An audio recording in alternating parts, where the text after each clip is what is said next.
संस्करण के उद्घाटन कार्यक्रम में मंच में उपस्थित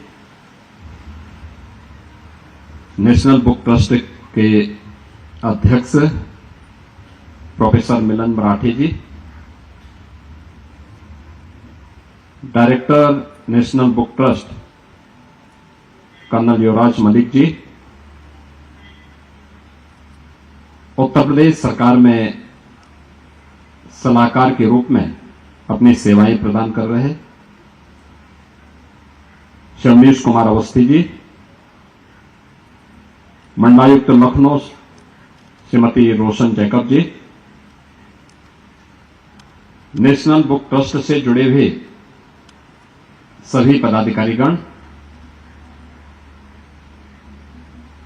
यहां पर आए हुए सभी प्रमुख लेखकगण और लखनऊ के मेरे सभी पुस्तक प्रेमी बहन और भाइयों, मैं सबसे पहले नेशनल बुक ट्रस्ट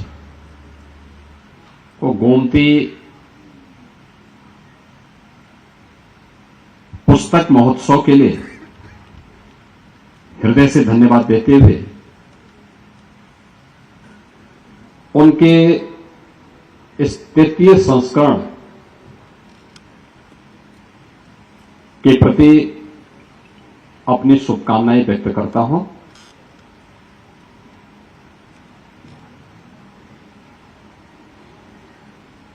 पुस्तक मेला और वह भी गोमती नदी जो लखनऊ की प्राण हो,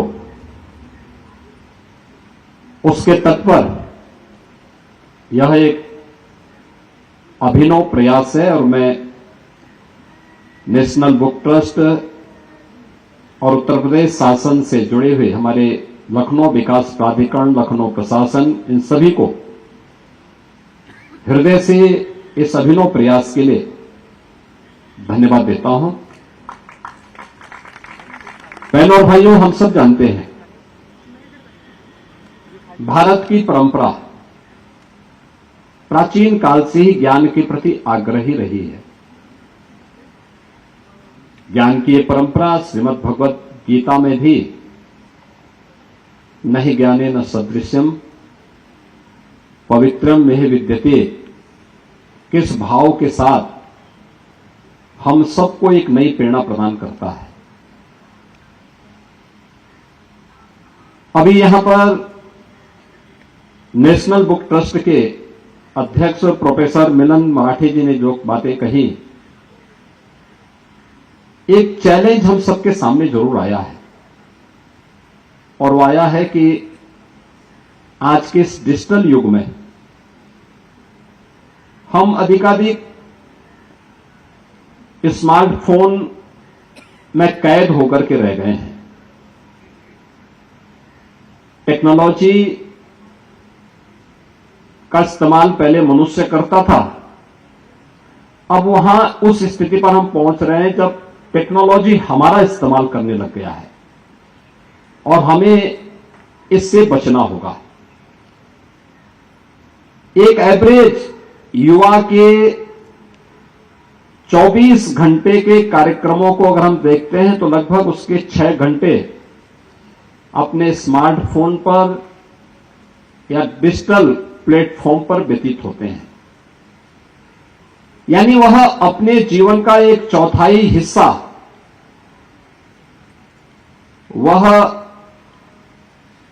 अगर किसी सार्थक प्रयास के लिए लगाएं तो उसके लिए भी, उसके स्वास्थ्य के लिए भी और समाज और राष्ट्र के लिए भी उपयोगी हो सकता है। और यही कारण है अच्छा लेखन, उन अच्छे लेखकों की कृतियों के प्रति आम जनमानस का जो रुझान होना चाहिए, उस रुझान में कमी देखने को मिली है। हमें फिर से ऐसी कालजयी रचना को आगे बढ़ाने के लिए लेखकों को भी प्रोत्साहित करना होगा और साथ साथ पाठकों को भी उसके प्रति जोड़ने के लिए तैयार होना होगा। और इसीलिए मैंने अभी कुछ देर पहले जब हम लोग यहां पर बच्चों के साथ मेरा संवाद चल रहा था तो मैंने उनसे यही कहा, प्रयास होना चाहिए परंपरागत पाठ्यक्रम के साथ साथ कुछ ऐसी रचनात्मक पुस्तकों को भी हम बच्चों को दें जो उसके मन में एक नई भावना का जागरण कर सके। याद रखना, भारत की जो परंपरा थी मूल रूप से वह श्रुति परंपरा थी, श्रवण की परंपरा थी। एक कालखंड के बाद हमारे ऋषि परंपरा को इस बात का एहसास हुआ होगा कि एक समय ऐसा भी आएगा कि जब लोग इस परंपरा के प्रति उतना आग्रही न बन पाए तो यही लखनऊ के पास सीतापुर के नैमिषारण्य में भारत की पूरी वैदिक ज्ञान की परंपरा को हजारों ऋषि मुनियों ने अपने चिंतन से, अपने मनन से एक लिपिबद्ध स्वरूप दिया था और नैमिषारण्य एक तीर्थ के रूप में विकसित हुआ। आप याद करिए, भारत की वैदिक ज्ञान की परंपरा को जिस भूमि पर लिपिबद्ध किया गया वो आज हमारे लिए एक तीर्थ बन गया है। लेकिन एक लेखक अच्छी कालजयी रचना देता है तो हम उसके प्रति सम्मान का भाव व्यक्त नहीं कर पाते। उसकी कृति को घर घर तक पहुंचाने का जो कार्य होना चाहिए वह हम लोग करने में कोताही बरतते हैं। भारत की परंपरा तो इसके साथ जुड़ी रही है। हमारे यहां श्रवण, मनन और निधिध्यासन की एक परंपरा रही है, यानी सुनना, फिर उसका मनन करना और फिर उसका जो अच्छा है उसको अपने जीवन में आचरित भी करना। इस महान परंपरा के हम वारिस हैं और उस परंपरा को विस्मृत करके हम लोग जिस डिजिटल युग की तरफ जा रहे हैं, टेक्नोलॉजी का उपयोग हम करें, यह अच्छी बात है, लेकिन टेक्नोलॉजी हमारा इस्तेमाल करने लग जाए और हम टेक्नोलॉजी के दास बन जाएं, यह किसी भी देश और समाज के लिए अच्छा नहीं है। और इसीलिए प्रधानमंत्री जी ने एक बात कही और वह बात उन्होंने कही कि when citizens read the country leads, यानी जब लोग पढ़ते हैं तो देश बढ़ता है, आगे बढ़ता है। और उसको आगे बढ़ाने के लिए ही हम सबको उन कृतियों की ओर जाना पड़ेगा। और उत्तर प्रदेश तो इस दिशा से बहुत सौभाग्यशाली है कि हम लोगों ने आम जनमानस की सुविधा के लिए वैदिक संस्कृत को व्यवहारिक संस्कृत में देने के लिए महर्षि वाल्मीकि उत्तर प्रदेश की धरती में पैदा हुए और उन्होंने रामायण जैसी कालजयी रचना, दुनिया का पहला महाकाव्य उन्होंने रामायण के माध्यम से दिया था। समय के अनुरूप जब लोगों को लगा कि नहीं, अब संस्कृत के अलावा और भी व्यवहारिक चीज आनी चाहिए, तुलसीदास जी के बारे में कहते हैं कि तुलसीदास जी ने जब रामायण की रचना संस्कृत में करनी प्रारंभ की तो जितना लिखते थे उतना गायब हो जाता था। बाद में कहते हैं कि बजरंगबली ने उन्हें दर्शन देकर के उनसे कहा कि नहीं, इसको स्थानीय भाषा में रचिए, और तब उन्होंने रामचरितमानस को अवधी में रचा था। आज आप देखते होंगे अवधी में रामचरितमानस घर घर में गाई जाती है, घर घर में उसका वाचन होता है। हम लोग उस परंपरा के वारिस हैं जहां सामान्य दिनों की बात तो दूर, युद्ध भूमि में भी जब दो सेनाएं आमने सामने खड़ी हों तब दुनिया का सर्वश्रेष्ठ ग्रंथ रचा जाता है। और श्रीमद् भगवत गीता के रूप में वह आज भी 5000 वर्षों से हम सब के लिए एक नई प्रेरणा का केंद्र बना हुआ है। कुरुक्षेत्र धर्म क्षेत्र हो गया। आज भी कौन ऐसा सनातन धर्मावलंबी होगा, नहीं होगा कि जो कुरुक्षेत्र जाकर के वहां पर उस कूप में स्नान करने की इच्छा न रखता हो।